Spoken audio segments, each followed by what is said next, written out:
야구야구 김영준입니다. 휴스턴의 사인 훔치기 사실이 공개됐을 때 가장 큰 피해를 입은 팀은 다저스, 그 다음 피해자는 양키스라는 게 메이저리그 팬들 사이의 중론이었습니다. 2017년 월드시리즈에서 휴스턴에게 직접적으로 당한 다저스는 물론이고 양키스도 휴스턴을 여러 번 만났기 때문인데요. 양키스는 2017년 ALCS에서 7차전 끝에 휴스턴에게 패했고 2018년은 디비전 시리즈에서 보스턴에게 패하는데 보스턴 역시 사인 훔치기로 징계를 받게 됩니다. 2019년 ALCS에서 양키스는 또 휴스턴을 만났고 다시 패하게 되는데요. 2019년 월드시리즈가 끝나고 마이크 파이어스가 양심 고백을 하면서 휴스턴의 사인 훔치기 전말이 드러나게 됩니다. 여기에 2017년 MVP 투표에서 저지가 알투베에게 패한 것도 있다 보니 알투베가 가장 큰 야유를 받는 장소는 바로 양키 스타디움이었습니다. 2019년 휴스턴이 전자장비를 동원해 조직적인 사인 훔치기를 한 사실이 밝혀지고 휴스턴 제프 루나우 단장, 휴스턴 AJ 힌치 감독, 2017년 휴스턴의 벤치 코치였던 알렉스 코라 보스턴 감독이 1년 자격정지를 받게 됩니다. 그리고 역시 핵심 당사자인 칼로스 벨트라는 뉴욕 매츠의 감독에 취임하자마자 하루 만에 사퇴하게 됩니다. 그 과정에서 2018년 보스턴 역시 사인 훔치기가 있었으나 비디오 분석실 직원 한 명의 일탈로 결론났고 TV 중계 카메라를 가지고 사인을 훔치고 있다며 보스턴으로부터 신고를 당한 양키스는 이에 대해 무혐의로 확인되지만 덕아웃 전화 사용 규정 위반으로 벌금과 경고 조치가 있게 됩니다. 하지만 맨프레드 커미셔너가 양키스에게 보낸 당시 메일에 대해 양키스가 공개를 거부하면서 뭔가가 더 있다는 느낌이 들게 되는데요. 법원 판결에 의해 양키스가 어쩔 수 없이 공개한 메일에는 그동안 몰랐던 새로운 내용들이 있었습니다.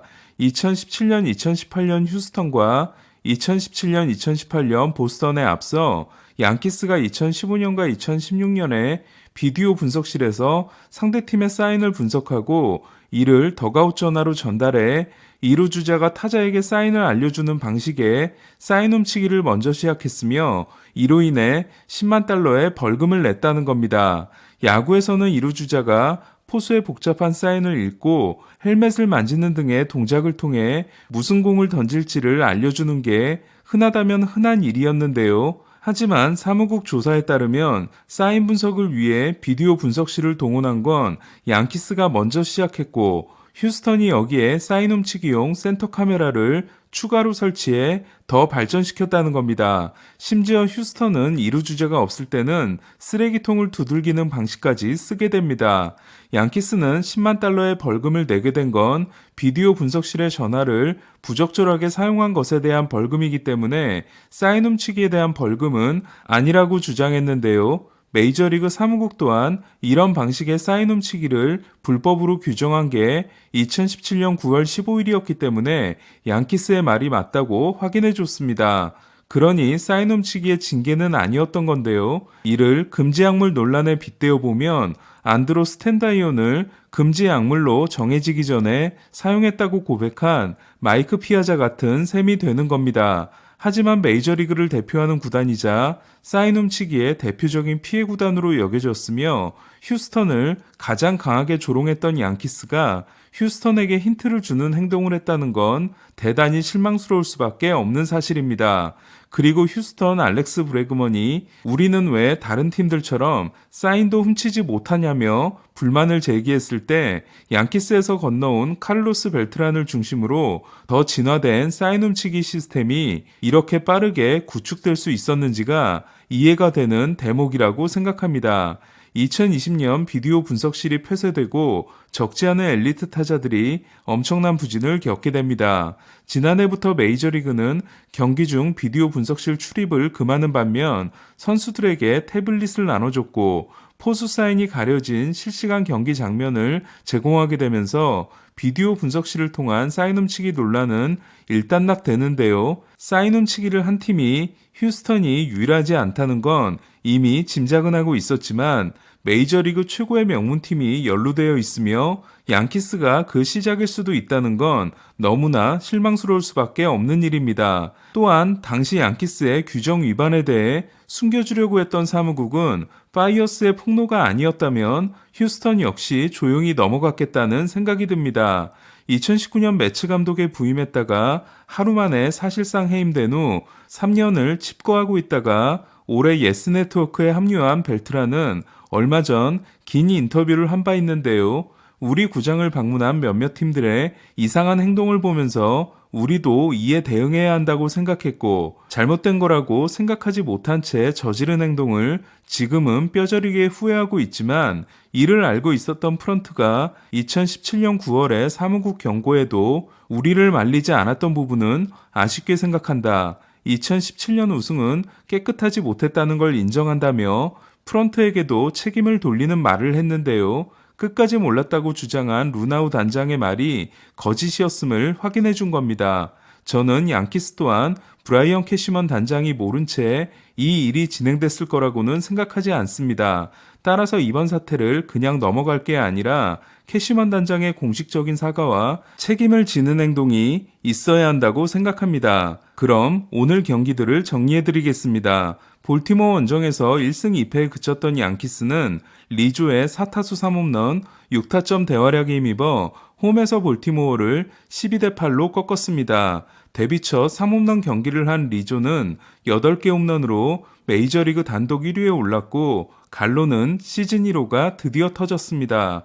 6회 1사까지 노히트였다가 안타와 볼넷 후 산탄데르에게 3런을 맞은 세베리노는 6이닝 3피안타 4실점 승리를 챙겼습니다. 신시내티 원정에 나선 샌디에고는 1대1로 맞선 4회 초를 시작하자마자 2번 크로네너스부터 8번 그리샴까지 7타자 연속 안타가 나왔고 9번 타자 김하성의 밀어내기 볼넷, 크로네너스의 싹쓸이 3타점 3루타로 8점을 뽑아 9대6으로 승리했는데요.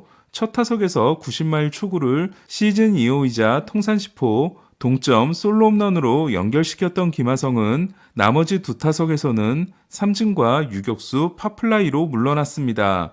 7피안타 5실점을 기록했지만 6이닝 2자책이 기록된 머스그로브는 3연승과 정경기 퀄리티 스타트를 이어갔습니다.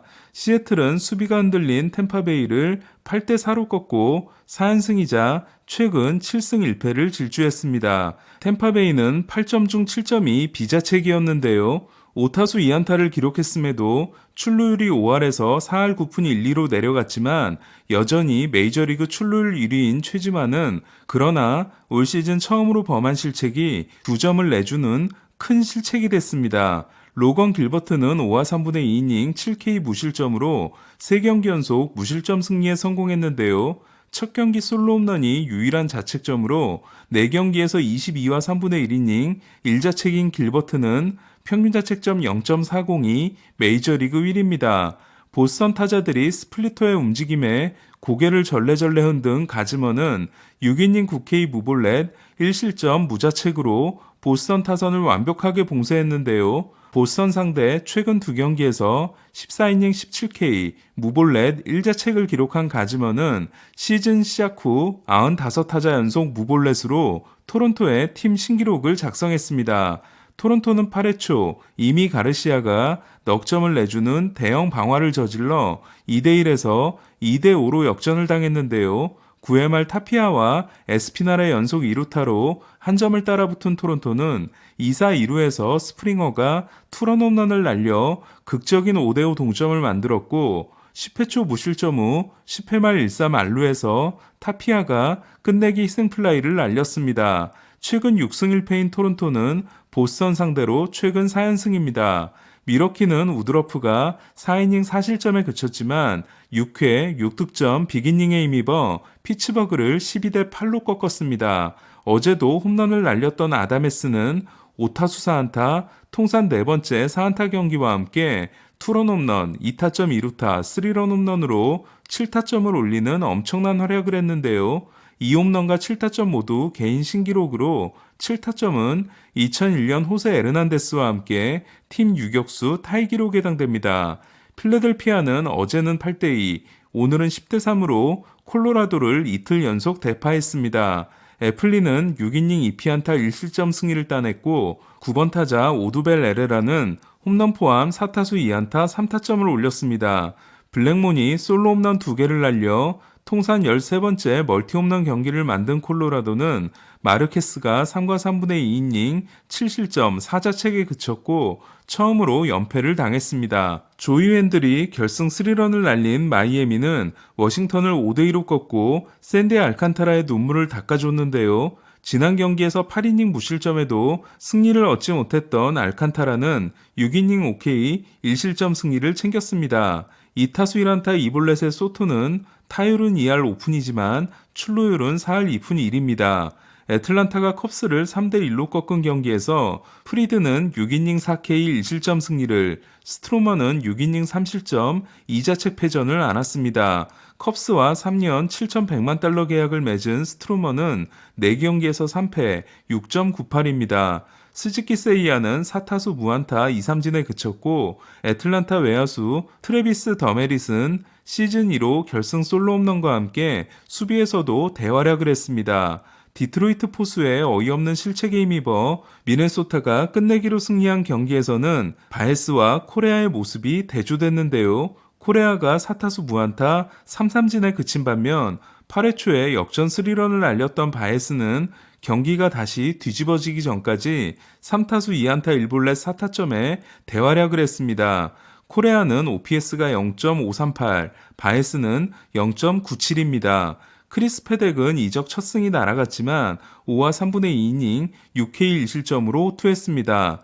크리스 베시시 6이닝 6K 무실점 승리를 거두고 시즌 성적을 3승 1패 2.25로 끌어올린 매츠는 세인트루이스를 3대0으로 제압했습니다. 어제 슈어저, 오늘 베시색에 도합 13이닝 무실점을 내준 세인트루이스는 내일은 카라스코를 상대합니다. 휴스턴은 3경기에서 2패 9.00이었던 오도리지의 6이닝 1실점 깜짝 투에 힘입어 텍사스를 5대1로 제압했습니다. 다음은 내일에 중계한답니다. 오전 4시 40분 경기에서 다저스는 우리아스가 애리조나를 상대하며 오전 7시 40분 경기에서 샌디에고는 맥켄지 고어가 세 번째 등판을 합니다. 오전 8시 보스턴과 토론토의 경기는 와카와 스트리플링의 대결로 진행되며 오전 10시 40분 오타니 쇼헤이는 클리브랜드를 상대로 시즌 2승에 도전합니다. 오늘 소식은 여기까지입니다. 야구야구 김영준이었습니다.